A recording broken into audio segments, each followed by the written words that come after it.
Hello everyone, इस video के अंदर हम पढ़ेंगे मेंडेलियन डिसऑर्डर्स। तो आपका जो प्रिंसिपल्स वाला चैप्टर है उसके जितने भी डिसऑर्डर है, चाहे वो मेंडेलियन हो चाहे वो क्रोमोसोमल हो, हम सारे इसी वीडियो के अंदर कंप्लीट कर लेंगे। तो आपका एक साथ में रिवीजन हो जाएगा।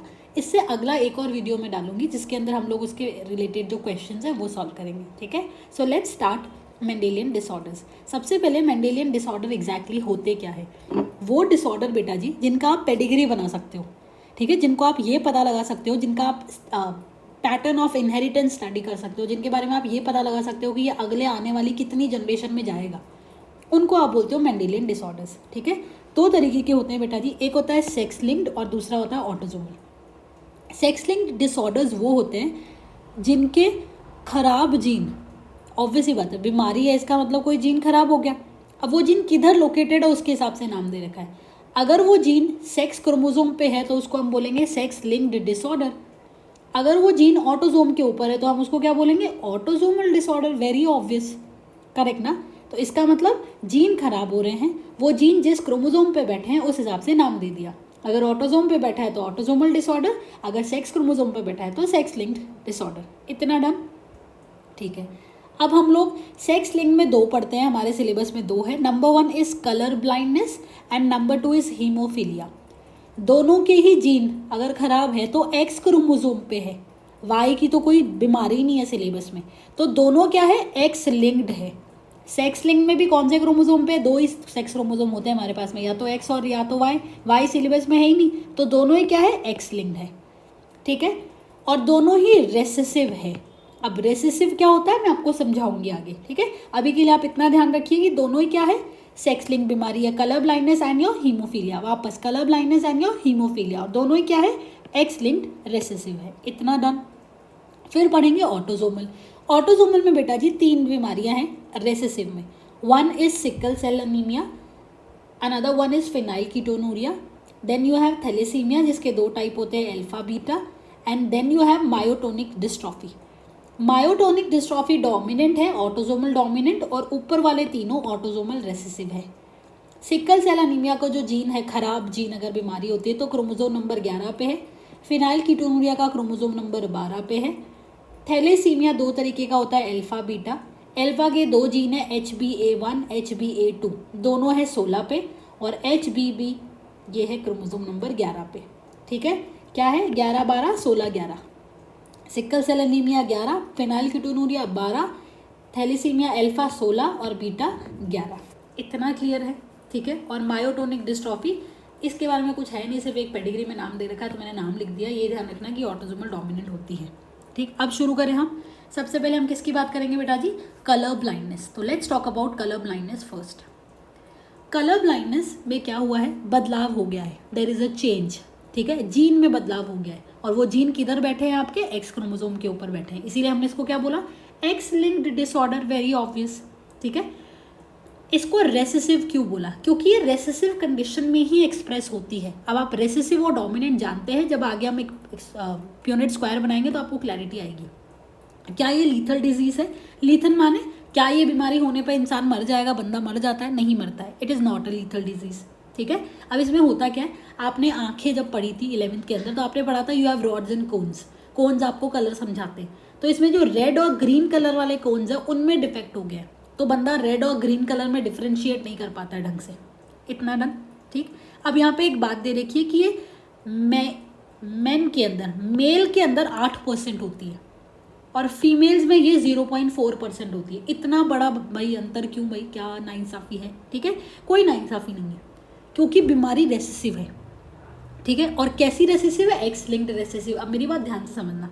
ठीक है, एक मेल है, मेल के पास है एक्स और वाई, मान लो कलर ब्लाइंड है, तो इसको कलर ब्लाइंड करने के लिए हमको जीन कहाँ रखना पड़ेगा? एक्स के ऊपर। मैंने रख दिया कलर ब्लाइंड वाला जीन एक्स के ऊपर, सी।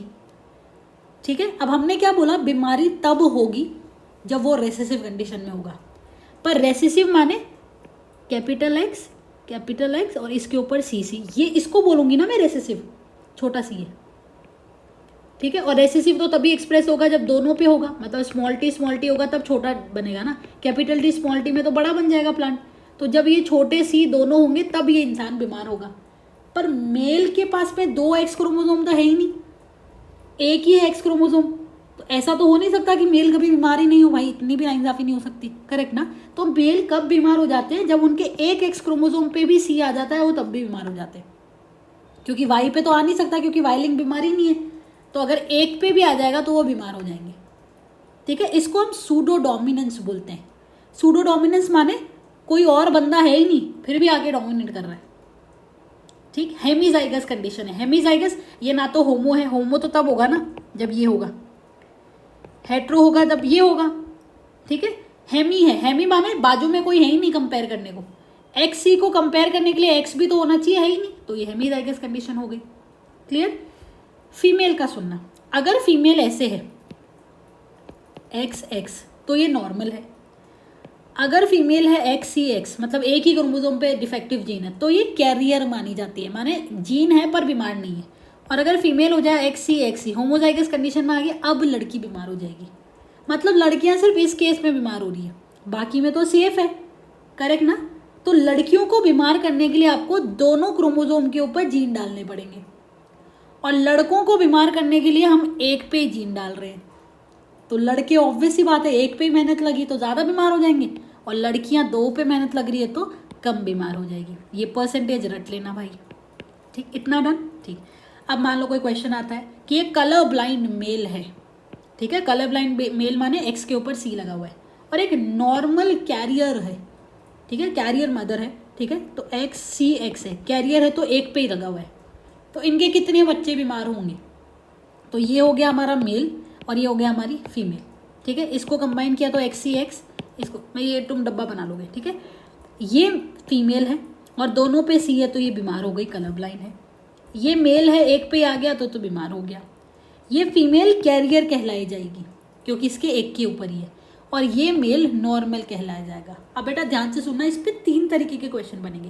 पहली चीज़, कितने बच्चे बीमार हैं 4 में से, कितने बीमार है, 1 और 2, तो 4 में से 2 बीमार हुए तो कितने परसेंट बीमार हो गए, 50%, इतना डन। अगला, कितने परसेंट लड़के बीमार है, लड़के कितने हैं, 2, 2 में से कितने बीमार है, 1, तो 2 में से 1 बीमार हो गया, तो लड़के कितने बीमार हुए, 50%। कितनी परसेंट लड़कियां बीमार है, लड़कियां कितनी है, 2, कितनी बीमार हो गई, 1, तो कितने परसेंट बीमार है, 50%। ध्यान से सुनना, सारे बच्चों में से कितने बीमार, 2, तो 50%। सारे लड़कों में से कितने बीमार, 1, 2 में से 1 तो 50%। सारी लड़कियों में से कितने बीमार, 2 में से 1 तो अगेन 50%। क्लियर है। चलो, ये हो गई आपकी कलर ब्लाइंडनेस की कहानी खत्म। अगला आता है बेटा जी हीमोफीलिया।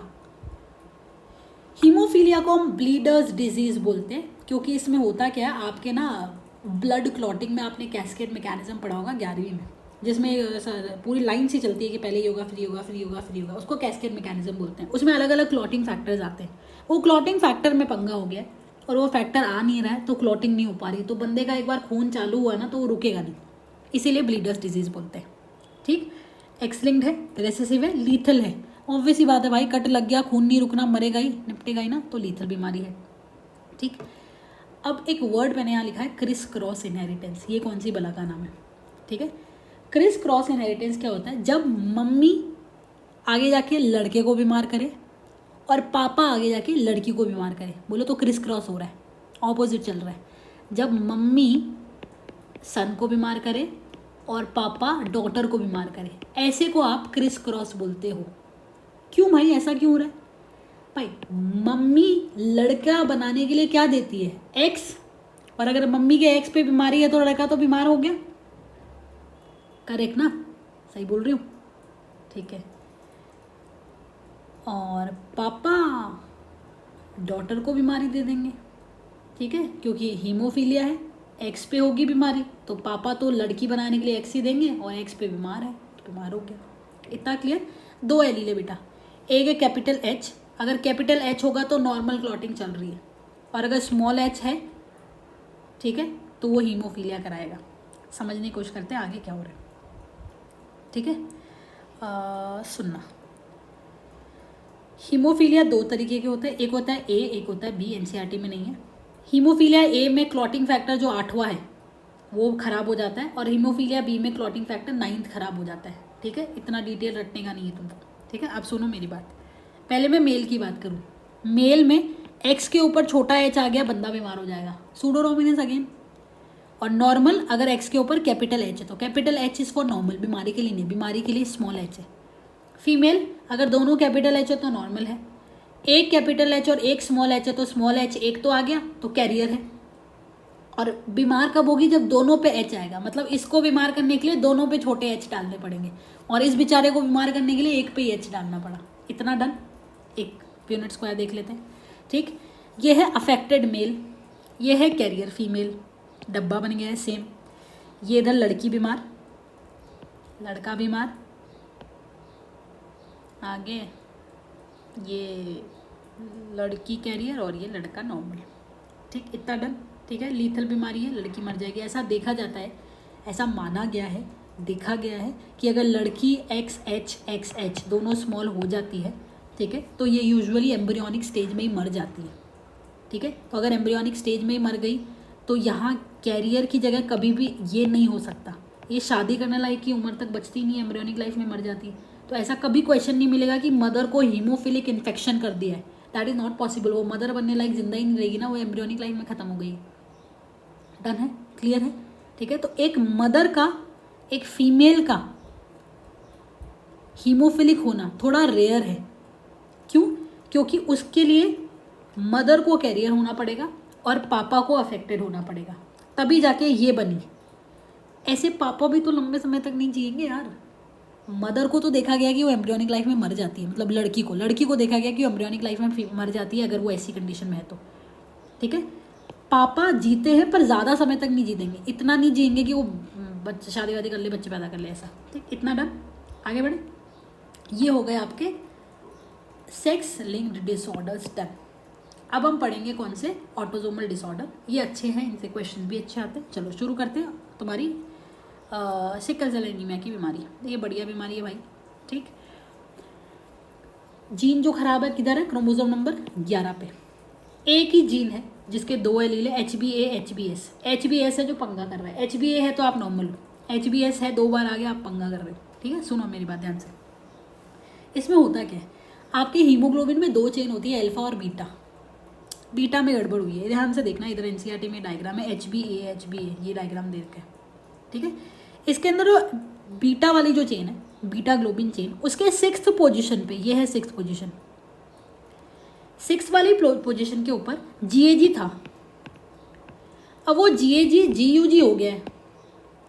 नाउ ये GAG use to code for glutamic acid, और अब GUG will code for valine. Amino acid बदल गया तो बीटा चेन बदल गई, बीटा चेन बदल गई तो प्रोटीन बदल गया, प्रोटीन बदल गया तो पंगा करेगा। ऐसे प्रोटीन में क्या होता है, पॉलीमराइजेशन हो जाता है कम ऑक्सीजन की प्रेजेंस में। मैं आपकी आगे बताऊंगी किस किस का एग्जाम्पल है, ये समझना। पहली चीज़ लीथल एलील है। लीथल एलील माने तो अगर तुमको HBS मिल गया तो बंदा मर जाएगा। दूसरा ऑटोसोमल रिसेसिव है, जानते हो।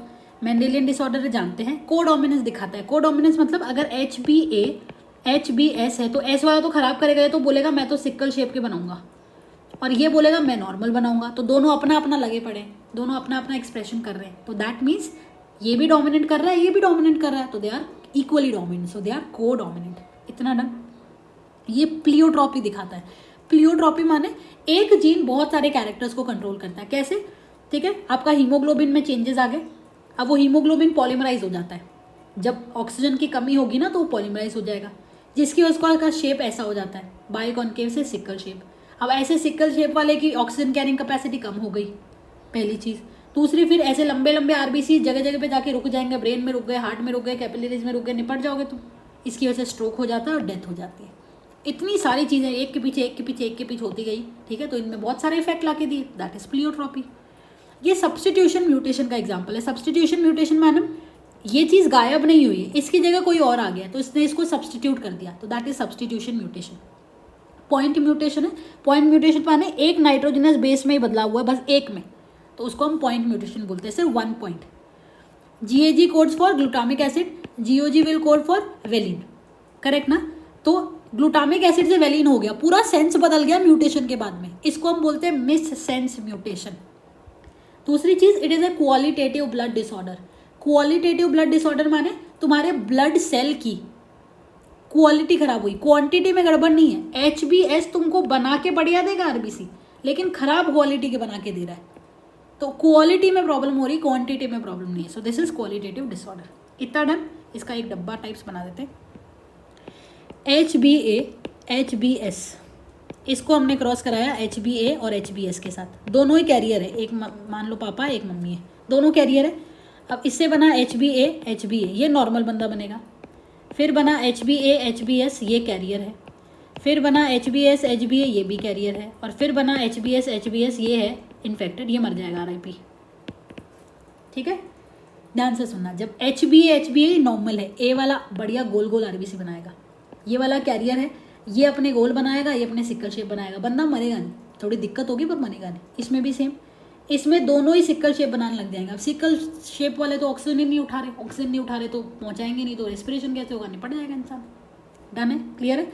मैंने इसको HbA HbS क्यों लिखा, एक्स वाला चीज़ क्यों नहीं लिख रही, क्योंकि एक्स और वाई तो सेक्स क्रोमोसोम है ना, तो जब सेक्स डिसऑर्डर पढ़ते हो ना, सेक्स लिंक डिसऑर्डर, तो उसमें XY यूज़ करते हैं।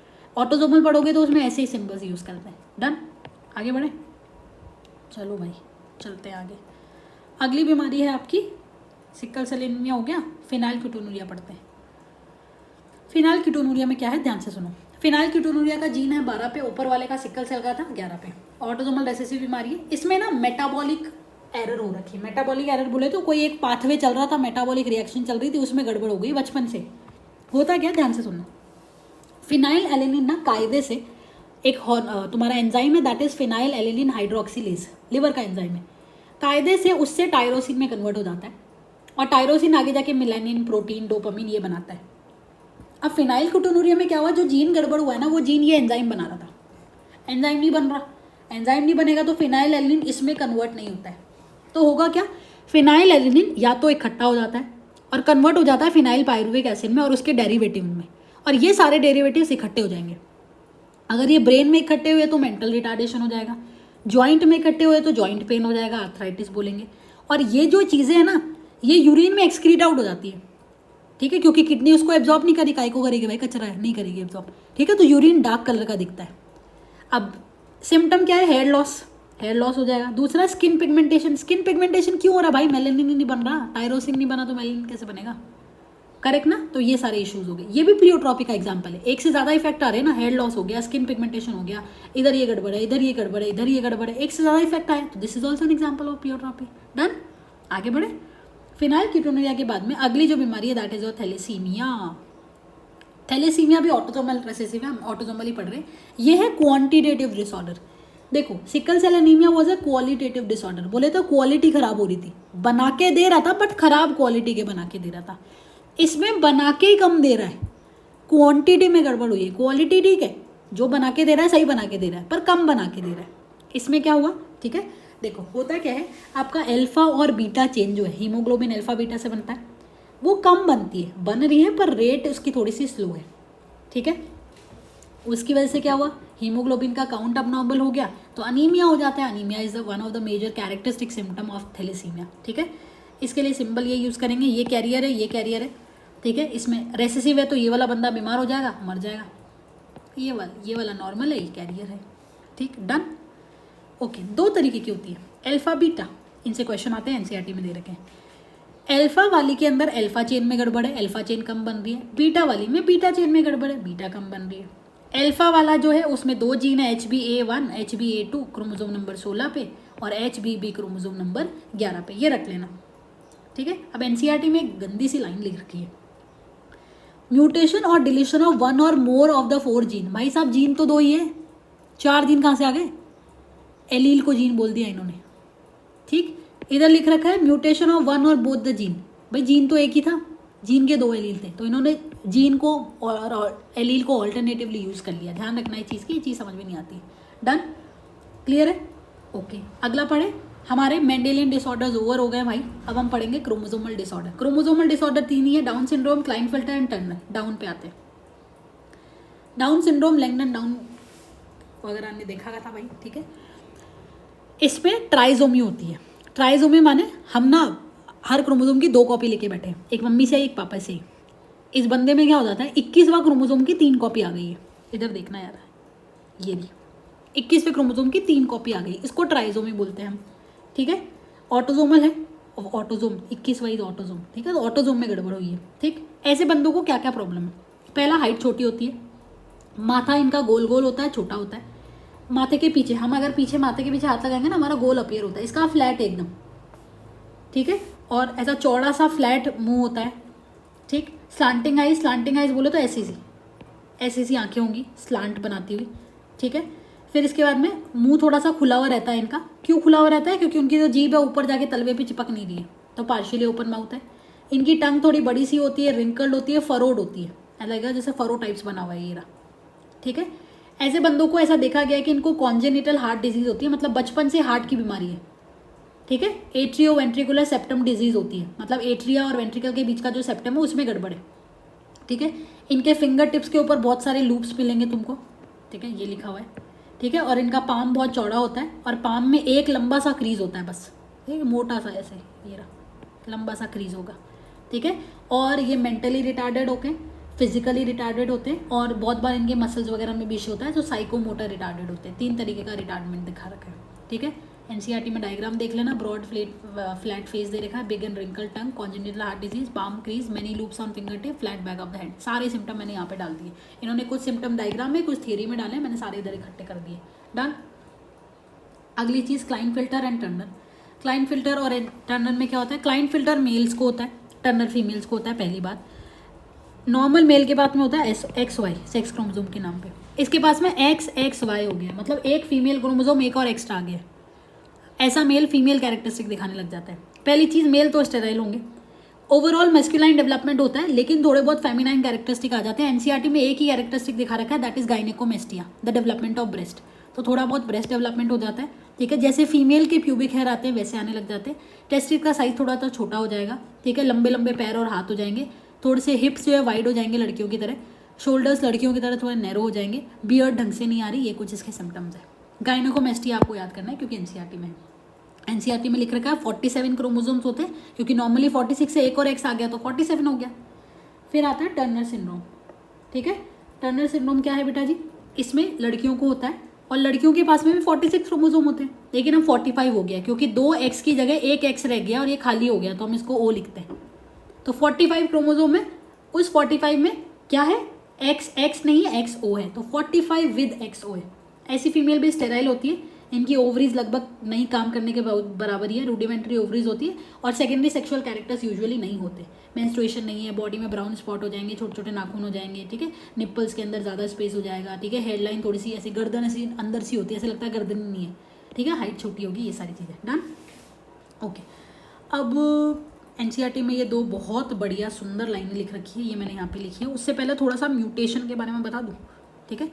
म्यूटेशन 2 तरीके के होते हैं, क्योंकि तभी ये लाइनें समझ में आती है, ठीक है। म्यूटेशन माने एनी बदलाव इन योर डीएनए में कोई भी तरीके के बदलाव को आप म्यूटेशन बोलते हो। 2 तरीके का होता है, एक होता है क्रोमोसोमल म्यूटेशन, दूसरा होता है जीन म्यूटेशन। क्रोमोसोमल म्यूटेशन माने क्रोमोसोम में बदलाव हुआ है, जीन म्यूटेशन माने जीन में बदलाव हुआ है। ये हम नहीं पढ़ेंगे इधर, यही पढ़ेंगे। अब क्रोमोसोम में 2 तरीके के बदलाव हो सकते हैं, या तो क्रोमोसोम के नंबर में गड़बड़ हो गई या क्रोमोसोम के स्ट्रक्चर में गड़बड़ हो गई।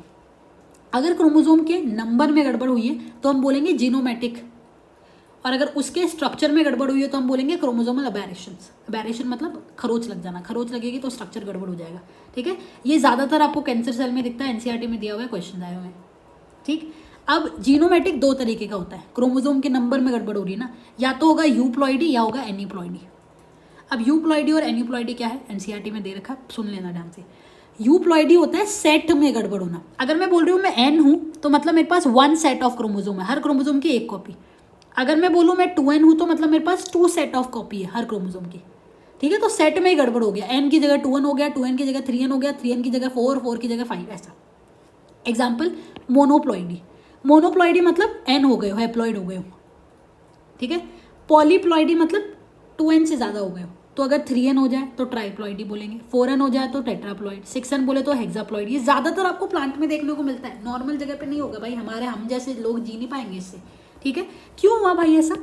ठीक है, एनसीईआरटी में दिया हुआ है। अगर आपका साइटोकाइनेसिस नहीं हो पा रहा है, अगर साइटोकाइनेसिस नहीं होगा तो मान लो ये एक न्यूक्लियस इधर इकट्ठा हो गया, टीलोफेज के बाद में इधर इकट्ठा हो गया। अब कायदे से इनको साइटोकाइनेसिस होकर दोनों को अलग हो जाना चाहिए था ना, नहीं हो रहे अलग, नहीं हो रहे अलग, ठीक है। तो मान लो इधर 2n था और इधर 2n था, दोनों मिलके 4n हो गए, बेटर हो, ठीक है। तो अगर साइटोकाइनेसिस नहीं हो रहा टीलोफेज के बाद में तो आपको पॉलीप्लॉइडी होती है। वेरी वेरी इंपॉर्टेंट लाइन यहाँ पे दे रखा है। Failure of cytokinesis after telophase stage of cell division result in an increase in whole set of chromosome and you call it polyploidy often seen in plant. Very important line from NCERT, ठीक। अगला आता है aneuploidy. Aneuploidy में देखो दोनों में chromosome number में बदलाव हो रहा है, लेकिन यूप्लॉइडी में सेट्स में बदलाव हो रहा है, यहाँ पे सेट के अंदर क्रोमोसोम में बदलाव हो रहा है। ये एक होती है हाइपो, एक होती है हाइपर। हाइपो में चीज़ें कम होगी, हाइपर में चीज़ें ज़्यादा होगी, ऑब्वियस सुनाई दे रहा है, ठीक है। पहला आता है मोनोजोमी। मोनोजोमी में क्या होता है, कायदे से जैसे एग्जाम्पल से समझाती हूँ। टर्नर सिंड्रोम मतलब एक नॉर्मल फीमेल में कायदे से XX होता है, ये एक सेट है, इसका एक गायब हो गया, मतलब दो में से एक उड़ गया तो एक ही रह गया, इसको हम बोलेंगे मोनोजोमी। अब इसको हम लिखते हैं 2n-1। ये -1 इज रिप्रेजेंटिंग कि कोई एक बंदे के दो में से एक उड़ गया, तो Turner syndrome is an example of monosomy. अगला आता है नलीजोमी। नलीजोमी क्या होता है, ये थे मान लो दोनों ही उड़ जाए, इसको हम बोलेंगे नलीजोमी। तो टोटल 46 में से दो उड़ गए तो 2n-2 लिख देंगे, डन। इनमें कमी हुई है तो ये हाइपो के केस हो गए। हाइपर के केस सुनो, ट्राइजोमी। कायदे से बंदे के पास में हर क्रोमोसोम की 2-2 कॉपी होनी चाहिए थी। ट्राइजोमी में क्या हुआ, 21 जैसे एग्जाम्पल डाउन सिंड्रोम, 21 से क्रोमोसोम शांति से 2 रखने थे हमें, लेकिन 3 आ गए, तो एक और आ गया, तो हम उसको कैसे लिखेंगे 2n+1, इसको हम लिखते हैं ट्राइजोमी। अगर एक और आ गया तो हम बोलेंगे टेट्राजोमी, क्योंकि 4 हो गए हैं।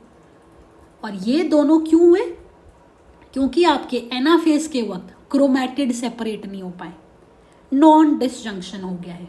There is no segregation of chromatin during your cell division. Again very very very important line given here in NCERT, आप देख चेक कर लेना। Failure of segregation of chromatin during cell cycle result in gain or loss of chromosome. एक chromosome को कायदे से टूट के ऐसे एक को ऊपर इधर वाले पोल पे जाना था, एक को इधर वाले पोल पे जाना था, नहीं गए। अब नहीं गए तो क्रोमोसोम ज़्यादा हो गए, obvious, that is aneuploidy. Done. ये वाला पार्ट मैं नहीं पढ़ा रही हूँ, दैट इज नॉट रिक्वायर्ड, ठीक है। ये हमारे सारे डिसऑर्डर प्रिंसिपल्स के हो गए हैं। मैं इसके बाद में एक और वीडियो डालूंगी जिसके अंदर हम लोग क्वेश्चंस लगाएंगे इन सारे डिसऑर्डर के, ठीक है। आई होप मैंने सारे डाउट्स क्लियर कर दिए। कोई भी डाउट होता है तो कमेंट सेक्शन में आप डाल सकते हैं। Thank you, have a good day.